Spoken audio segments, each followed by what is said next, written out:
Halo semuanya, selamat datang di ulasan ringkas kita kali ini. Oke, kita langsung aja bedah materinya ya. Hari ini kita bakal ngupas tuntas aturan-aturan puasa dan kita ambil dari salah satu teks klasik yang super terkenal, yaitu kitab Sabilal Muhtadin karya Syekh Muhammad Arsyad Al-Banjari.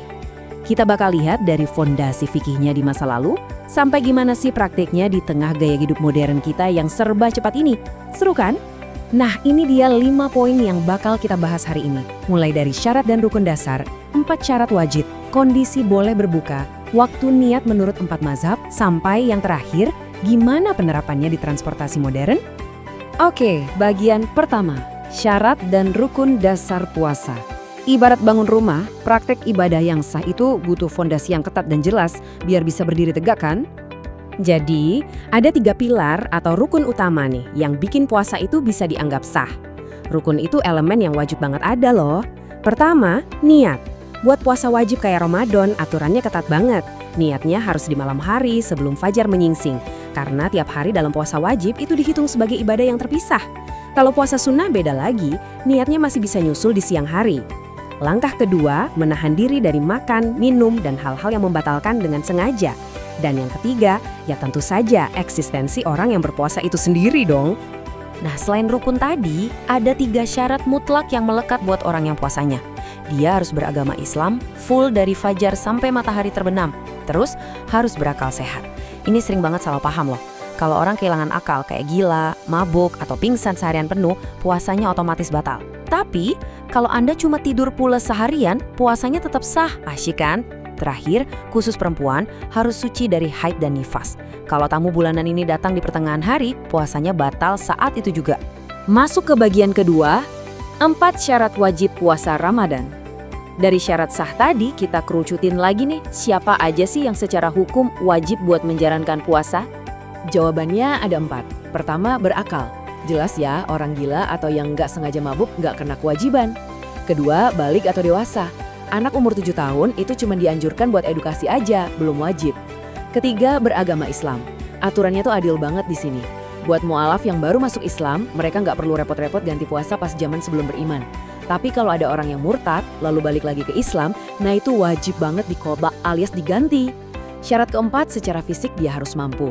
Jadi aturan ini mengecualikan orang sakit parah, lansia, dan perempuan haid. Bagian ketiga, kondisi boleh berbuka. Ngomong-ngomong soal nggak mampu fisik, hukum Islam itu sebenarnya luar biasa praktis dan penuh empati loh. Syariat itu nggak dirancang buat nyiksa kita. Ada solusi yang disebut rukhsah atau keringanan. Coba bandingin 2 kondisi ini.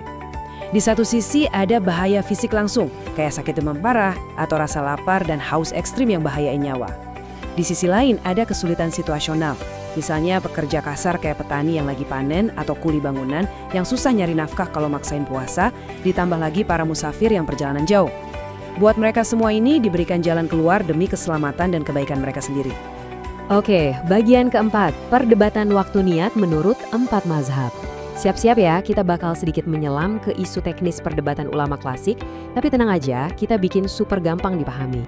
Kalau kita bahas pandangan 4 mazhab, kelihatan banget kan spektrum aturannya dari yang paling ketat sampai yang fleksibel. Imam Maliki itu sangat ketat. Semua puasa, mau wajib atau sunnah, niatnya harus kelar di malam hari sebelum fajar. Di posisi tengah ada Imam Syafi'i dan Hambali. Mereka sepakat kalau puasa wajib itu niatnya harus malam, tapi puasa sunnah boleh di siang hari. Terus Imam Hanafi beda lagi nih. Kalau puasanya udah spesifik kayak Ramadan, justru diperbolehkan niat siang hari loh. Tapi kalau puasanya nggak spesifik, niatnya tetap harus malam. Terus, di mana posisi Syekh Muhammad Arsyad Al-Banjari?